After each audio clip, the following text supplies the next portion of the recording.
Java generics is a feature set in Java that enable us to make our Java code more type safe in cases where the code is designed to be generic with regard to type, meaning the code is designed to be type independent. And I know this sounds a bit abstract, so let me explain this in more detail using a Java code example. In the example shown here, you can see that I am first creating a list, and I call the variable here cars. I create a new array list and assign to cars, and then I add 3 car objects to the list. And then with this list, I call a method called SomePassengerCapacity, which sums up all of the capacities, the passenger capacities in the car objects. And you can see here the result should be 17. And if I run the result or the code, that is probably the result that I will get. The part here that is not designed to work with any specific type is this list interface here. Okay, so when I have this list here, I could actually put any object into it. And in this example, I'm only putting in car objects into it, but I could put anything else into it. Now, if we just scroll down and look at the method here called SomePassengerCapacity that we call here, you can see that it takes a list and that variable here, the parameter is called cars, and then it initializes this variable here to passenger capacity sum to 0, and then it loops through the list. Now, because we don't know what is inside the list here, we have absolutely no clue what is inside the list here. As I am taking each element out of the list, I have to cast it to a car object in order to be able to call getPassengerCapacity, which is a method in the car class that I have designed here. Now, I haven't shown you that, but you just have to accept that there's a method inside of it that is called getPassengerCapacity.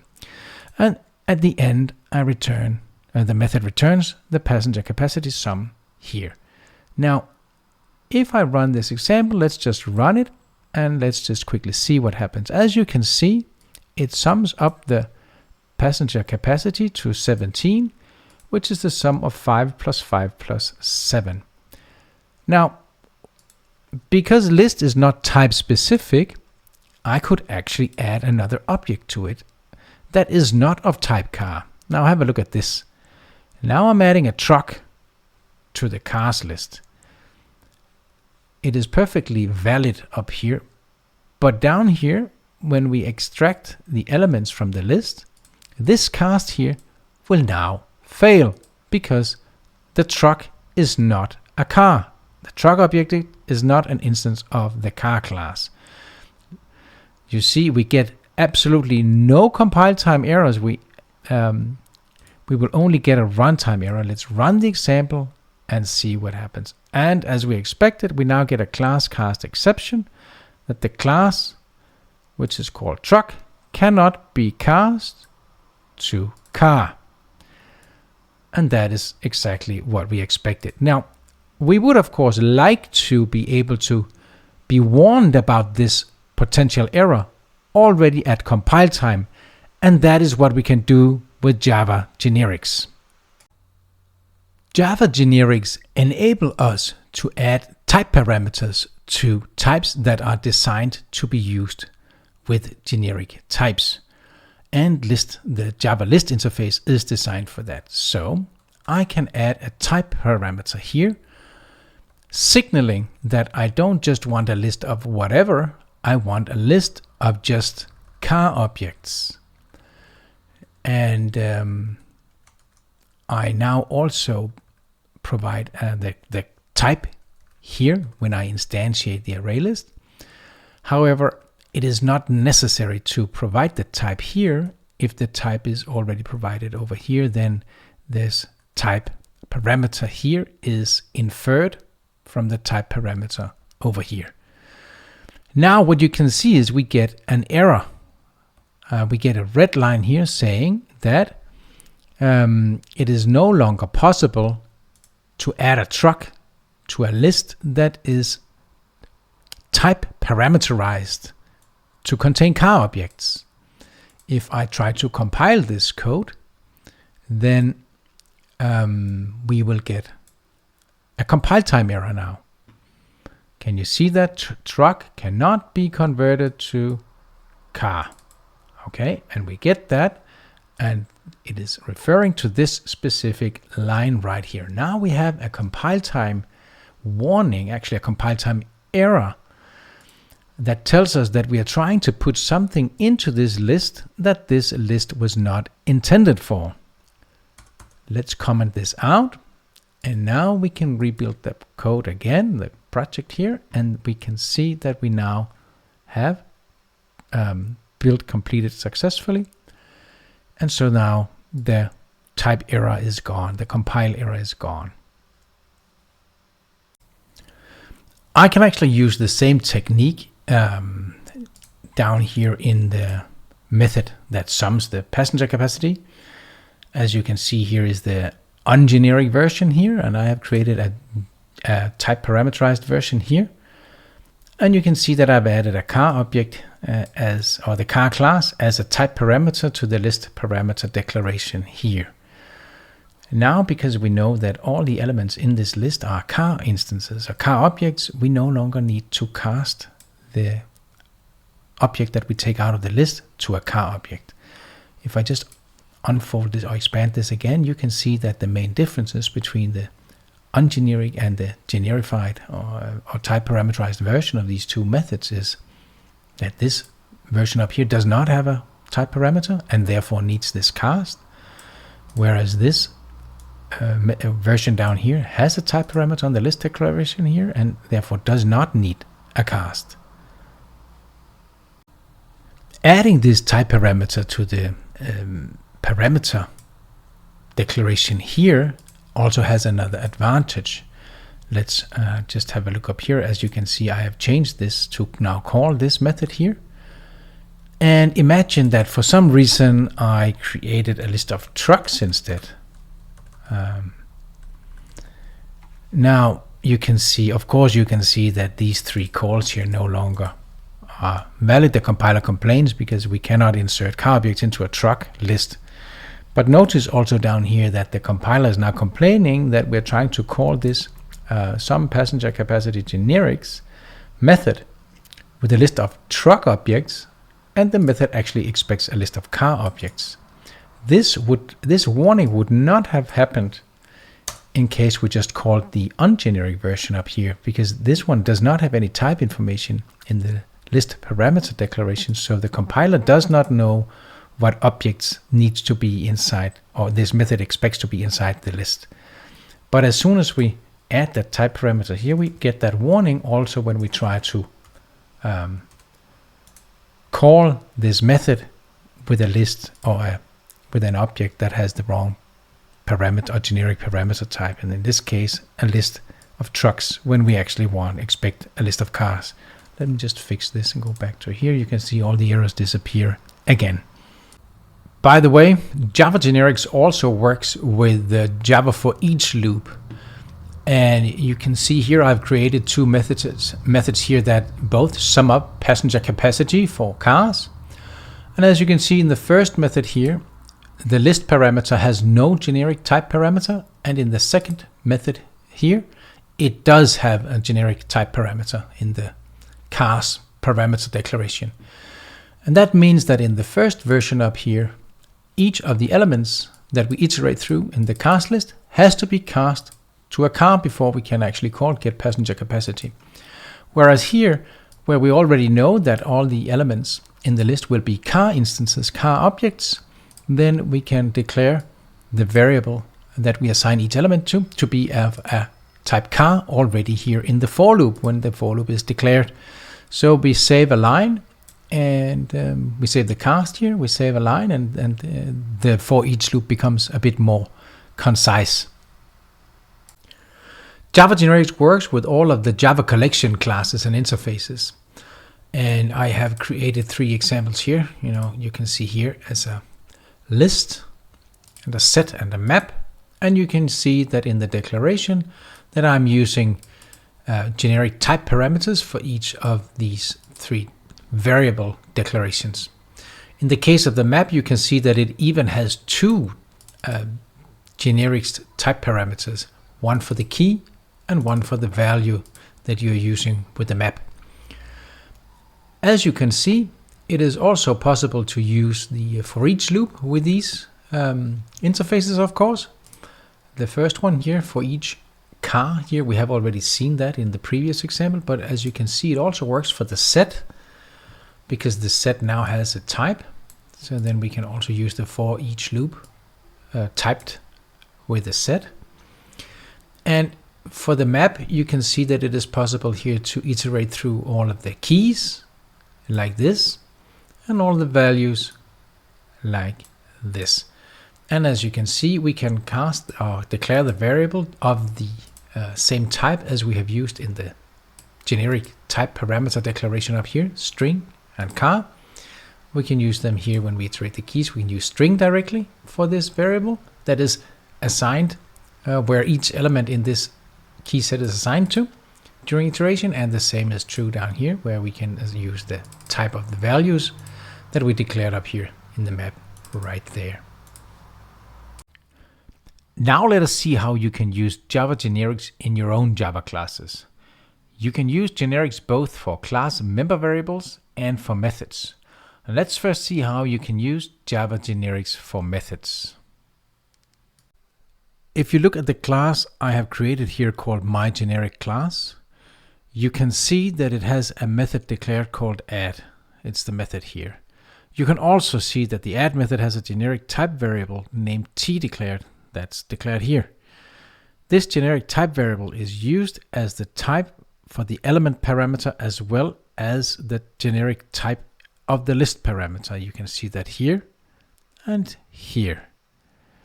Because the list parameter is declared to have the generic type t, as here, it is valid to add the element parameter to the list as shown here, because the element is of type t, and the list is declared to must have elements of type t. It is also possible to use a generic type as the return type for a method, and this example here shows how to do that. We still declare the generic type t here, and then instead of any other return type here, we write t, and this means that whatever this t binds to will be the return type of this method. Up here you can see we used void, and down here we use t.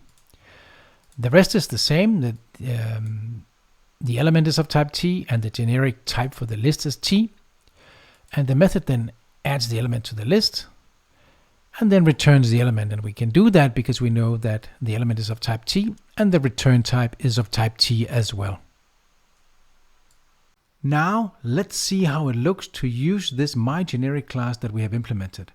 Here is an example of creating an instance of myGeneric class and calling its add method. And you can see this is happening right here. We create an instance of myGeneric class, and down here we call the add method. Now here's also an example of calling add and return, and as you can probably remember, the add and return method will return this element here after adding it to this list, and that is why we can assign it to this car variable right here. As you can see, it is actually also possible to use the exact same generic class instance, the same generic class object, with a different type than car. So the generic types of the add and return, and also the add method for that matter, are inferred from the parameters passed to the method here. And so you can see we can use the exact same instance to call add and return with a truck instead of a car, and with a list of trucks as created here. So just to repeat, the generic class instance here, the object, is not typed or bound to any generic type on at the instance level, but the generic types are inferred from the types that you are using as parameters when you call any of its generic methods, add or add and return. It is also possible to specify a generic type for an entire class, and the way you do so is by specifying the generic type parameter up here after the class name. Once you do that, you can use this type, you can reference this type parameter everywhere here in the code. And in this example, I'm not actually using it anywhere, but for instance, I could use it here if I wanted to. But of course, now the types here don't match anymore. This generic type T and this generic type E here gets out of whack, or out of sync, or how do you say? They are not matching anymore, because now the element has to be of type T, which is specified up here, and the list has to be of type T. So only if T and E were the same would this actually work, but the compiler says this is not allowed. So I'm going to set it back to T, but now you know it is possible. Let's see what happens once we use it though.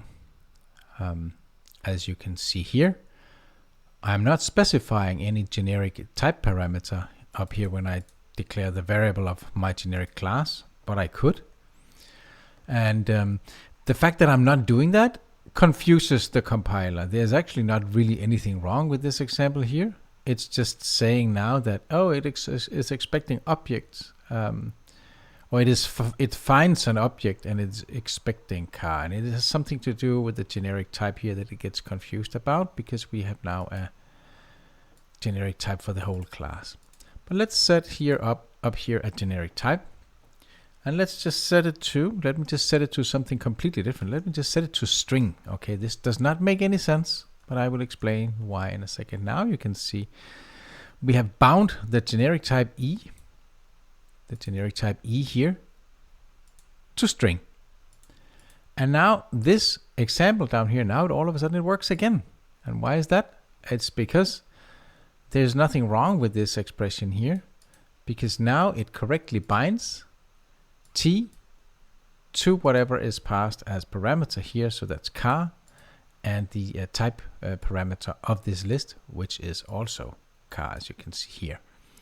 So now it actually works. And it also doesn't matter whether I use car or truck. As you can see, it doesn't really matter, because the type parameter that we are specifying up here is not used in these method declarations. That's why it does not affect them. And you can see that here. Just out of curiosity, let's see what happens if we actually change the name of this generic type variable to T. Now the compiler is starting to tell us some things here. And what it says down here, it's maybe too small for you to see in the video. It says that the type parameter T hides type parameter T. And that means that we have declared a type parameter here. And the scope of this type parameter is this method, nothing more. It just counts for this method. But it is hiding a type parameter up here that has the same name. And the same is true down here, by the way. We get the same message down here at the bottom of IntelliJ IDEA. So when we now use it, there's actually still no change, because whatever we set this T2 here, I could set it back to string. It doesn't really matter. Whatever I set it to is being shadowed by these two generic type declarations. So it doesn't really matter. But let's see what happens if I remove them all of a sudden. Let's see, say I remove this type parameter here and the one down here, so that there's now no specific generic type declaration per method. There's only one for the entire class. Now let's have a look at what happens here. Now all of a sudden the T, the generic type, has to come from this type declaration here. It is no longer inferred from the parameters that are used that are used when calling the methods here. So what I can do to fix this is, instead of string, which does not make any sense, I can set the generic type to car, and now you can see this method call and this method call will work.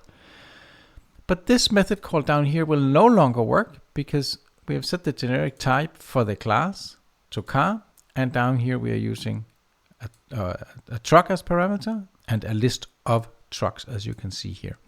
If instead I change this to truck, then you can see the error switch. So now this method down here works, but these two methods no longer work because the types that are used here in these method calls do not match the generic type parameters specified for the entire class, meaning for the entire object that we are creating here. So, but let me just go back and insert them here, and you can see, insert the generic type declarations here, you can see that the problems will disappear again. You can also refer to the generic types or the generic type of a class when creating a variable. Let's have a look at that. Let me just create a public list here, and we will call it list of type T, and we'll just call it elements, new array list, as you can see here, right? This T here, this generic type, will now refer to this T. It has nothing to do with these two T's down here. Okay, so if we go back to this example here, the generic class dot elements will, as you can see, it is a list, and it's a list of type truck. So I can add a new truck to it if I wanted to. For instance, I can just fish this out here and it will work. But I could not add a car to it. As you can see here, let's fish out a car, and you will see that it will complain. See, this is not possible, the compiler says. And the reason for that is that the generic type is for the class, or for the object here, is set to truck, and the this list here uses the same generic type as that which is specified up here at the class level. So that means when you instantiate it, so it's a list of truck. If instead I had written car, you will see that the problem switch, and that from that you can see how to reference such a class-wide generic type variables in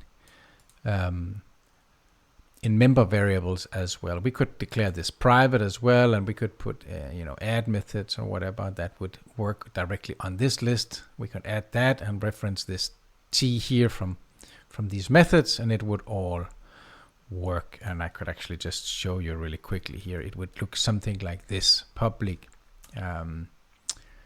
T add and return T element, like this. Look at this. It will be like this: element, add element, and then return element, right?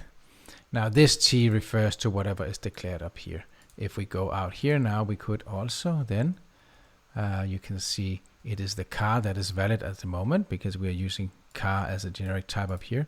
Instead of this, I could call the add and return method that I just created here, and I could assign it to a variable. And by the way, if you're interested in this little trick, you mark the text and then it's Control Alt and V, and then you create a variable from whatever is returned here, right? So you can see I can assign it to a car. So that is how you can use generic type variables at the class level to specify the generic types of internal member variables and methods as well. Before I move on to the more advanced parts of Java generics, I just want to show you that you can use class objects as generic type literals. And the way you do that is the way I have shown here. So as you can see, the class object that you can access by typing in a class name and then accessing .class from that class name is actually a generified class object, meaning a class object with a generic type of that class itself. So this instance here is a class object with the generic type myObject1, and the one down here, the class object obtained from myObject2.class, is a class object with the generic type of myObject2. So these two classes here are also the generic types of the class objects here. Now we can use that for some interesting things, and I will just show you here one of the things that it can be used for. This myGeneric class 2 is a class that I have created as well, and as you can see, it acts as a factory. So you can call this create instance method. You can pass along a class object with a generic type, and you can see this generic type here is declared on the method here, and that type is also the return type. And then we simply use this class here to create a new instance of this class, and then we return that. So from the class object here, we can actually obtain the return type of the method. And we can use that when we call this method, which I will show you in just a second. As you can see, I have added a bit more code to the myGenerics class 2 example. And the first thing that happens is that the code creates an instance of the myGeneric 2 class, and that is the factory class that I just showed you. And then you can see here, we first call the factory create instance method with myObject1.class, and that will then return an instance of myObject1. And then down here you can see that the code is calling create instance with myObject2.class as parameter, and then it returns an instance of myObject2. So you can see now that the return type depends on whatever you are, whatever parameters you are calling the create instance method with, and that is by design. So you can see here that even though on the surface this looks like just a class object that you are obtaining from myObject1.class, this reference here, it is actually a class object with a generic type, and we can use that generic type in our code as create instance does here, where it is detecting the class here and then reflecting that back in the return type. So this is how you can use class literals or class objects as generic type literals. And it can also be useful if you're trying to read, for instance, pass JSON into a class, then this functionality could be used. Or if you were trying to read some kind of database record into some kind of object as well. You can also use Java generics with interfaces, and I have an example here that it illustrates that. As you can see, I have an interface called myInterface, and it has declared a generic type variable here after the name of the interface. There's one method in this interface, and as you can see, the return type of this method is the generic return type declared up here. And as you can see, it takes a class of the generic type T of this interface up here. Now let us have a look at an implementation of this interface. As you can see here, I have declared a class called myInterfaceImpl, and it too declares a generic type T, and then it declares that it implements the myInterface of the same type as here, declared here. So it uses, if you declare an instance at some point of myInterfaceImpl of class A, then it will implement this interface of class A using the exact same generic type. And as you can see here, it is simply implementing the method, so there's not really any magic here. It simply calls a new instance of the class and returns that instance back to the caller. Using this interface and its implementation looks like this. As you can see, I declare a variable of the type of the interface, and I set the generic type to truck, and then I create a new instance of my interface impl, which is the implementation of this interface. As you can see, I have set the generic type to truck, and that means that we are actually able to create instances of truck classes by providing the truck class as parameter to create instance.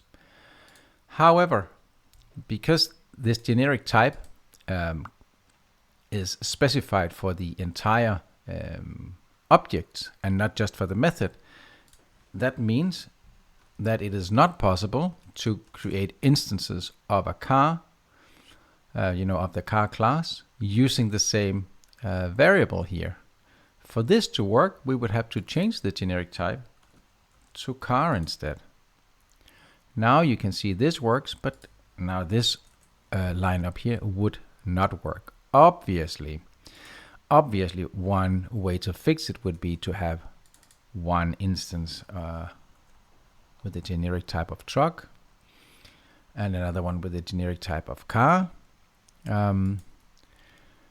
However, you can see you can get that to work, or we could have done what we did earlier in this video, where I simply only specified a generic type at the method level and not at the whole class level. However, I'm showing you that because there is some point that I want to show you with this.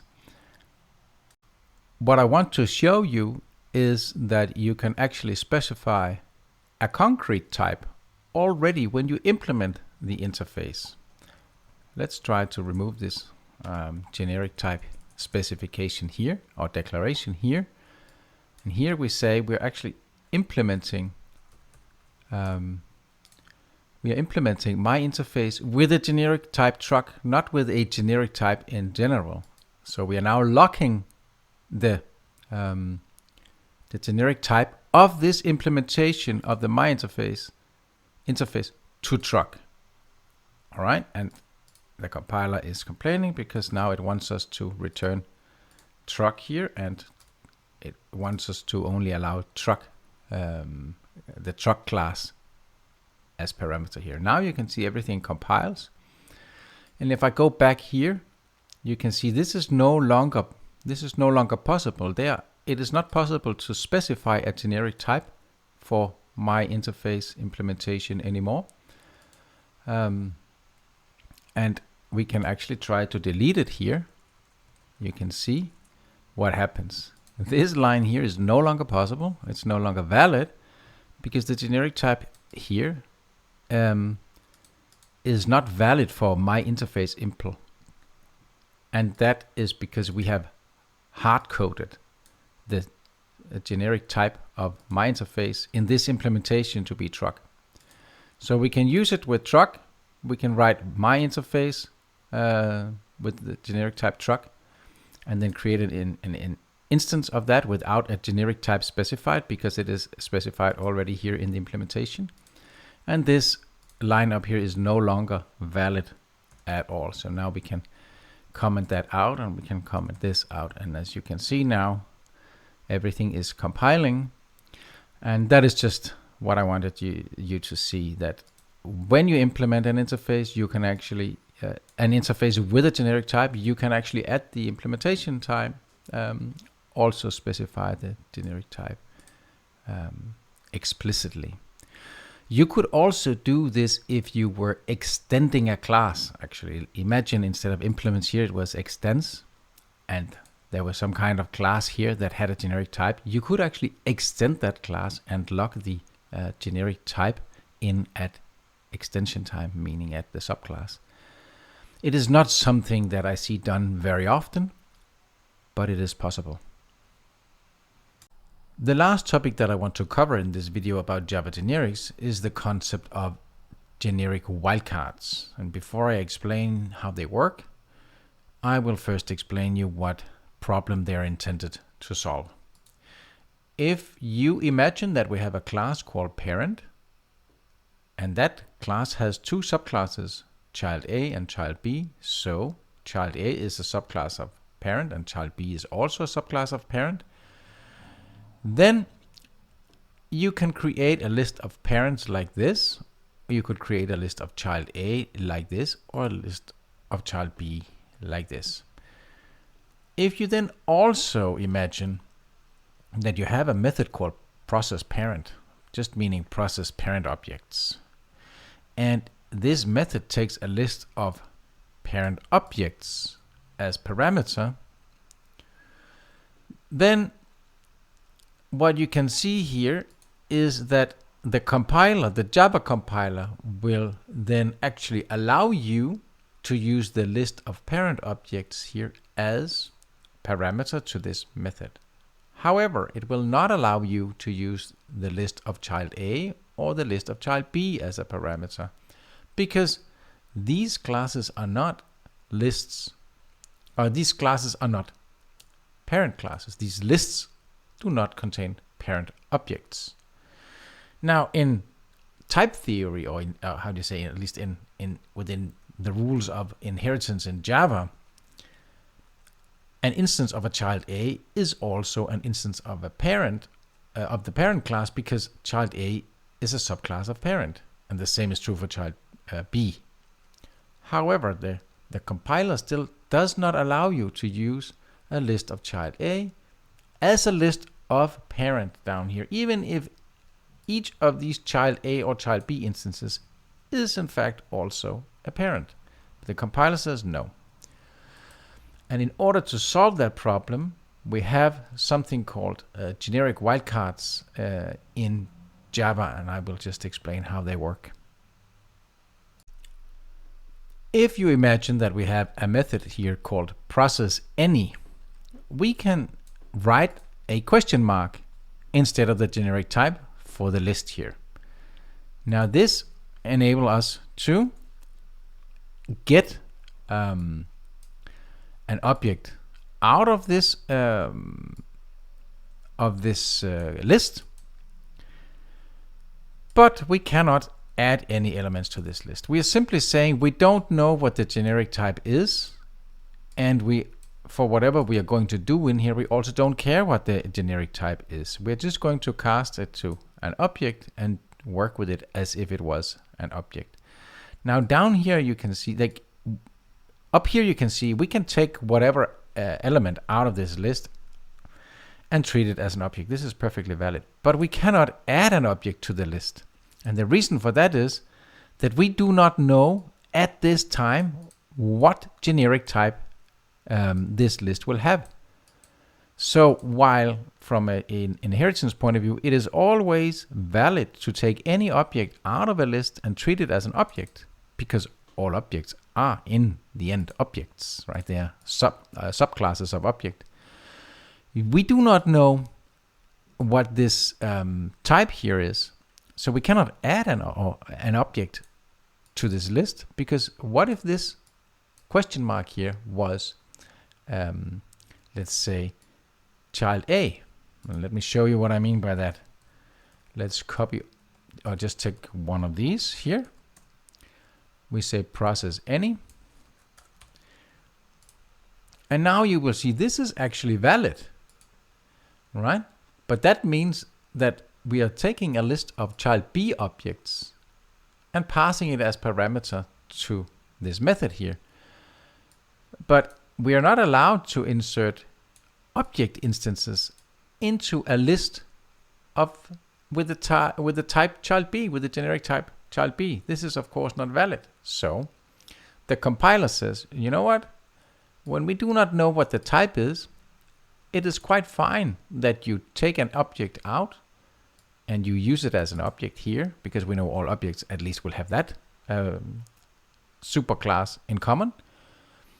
But you cannot insert anything into this list, because we do not actually know what this generic type is. So inserting objects into this list could result in type errors, where you're inserting objects into the list that are different from the generic type of that list. So the compiler simply says that this is not allowed. So I'll just comment it out here.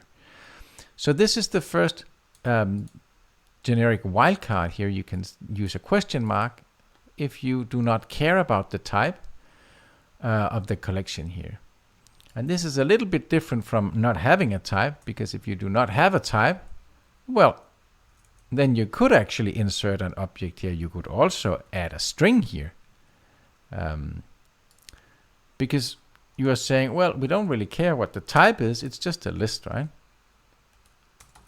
You can see that now these two operations are valid, because we're actually telling the compiler, you know what, this is a list without any generic type whatsoever. So compiler, please do not try to enforce the generic type checks.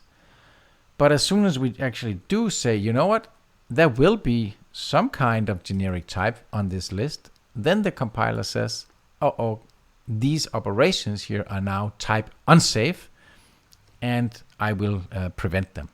So I will just comment them out again. Obviously, there are situations where it would be useful to be able to specify that a list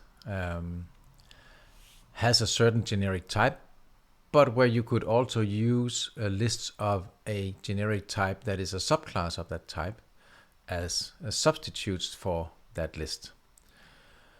And this is actually possible in Java. And Java contains two extensions, modifications, if you want to use that word, to the generic wildcards here.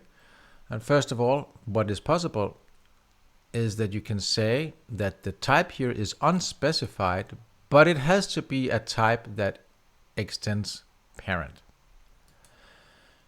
And that means it can either be parent or it can be one of the subclasses of parent.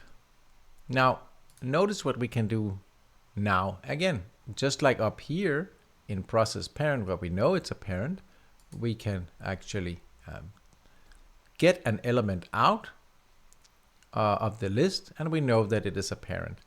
That was not possible down here when we just use, look at this, parent equals elements that get 0. If we do that, let's just call it 2 and 1.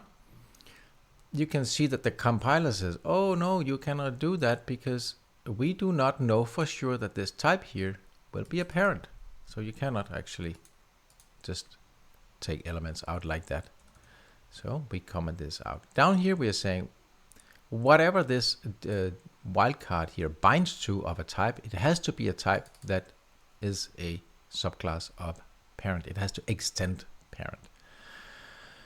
And because we know that it extends parent, we also know that we can treat all of the elements in that list as parent objects. And this is what is shown here. We are now able to take elements out of the list, and we can treat them at the very least as a parent. Now we don't know what actual subclass this is, so we cannot, as you can see in just a moment, we cannot cast it to anything lower in the inheritance hierarchy, in the class hierarchy. This is not possible because we do not know for sure that this is a child A, right? This could also be child B, right? The generic type here could be child A or it could be child B. Now let's see how to use that. The name is process parent subclass, and you can see we can let's just copy them and see how many errors we get. Parent subclass. So as you can see, wrong method here. As you can see, the compiler allows us to use a list of parent objects. So even though it says that the wildcard has to extend parent, well, it also allows for instances of parent itself. So we can still call process the parent subclass with a list of parent objects, but also now with a list of child A or a list of child B. And that is because both child A and child B extends parent. And you can see that is what we declared here, that the list, the generic type of the list must be one that extends parent. which means parent or a subclass of parent. There might actually be situations where you would like to be able to insert an element into a list from inside a method, and you would like to be able to call that method with different generic types of lists. So for instance, in this case here, we would like to be able to call it with either a list of parent or something else. And we would like to be able to insert different elements into the list. For that purpose, we can use the variant of the generics wildcard, which uses the keyword super. And what this means is that whatever generic type you are using for the list here, the parameter, when you call this method, whatever generic type you use for this list, it has to be either parent or a superclass of parent. When we know that, what becomes possible is that we can now insert elements into the list because we know that it's either parent or a superclass of parent, right?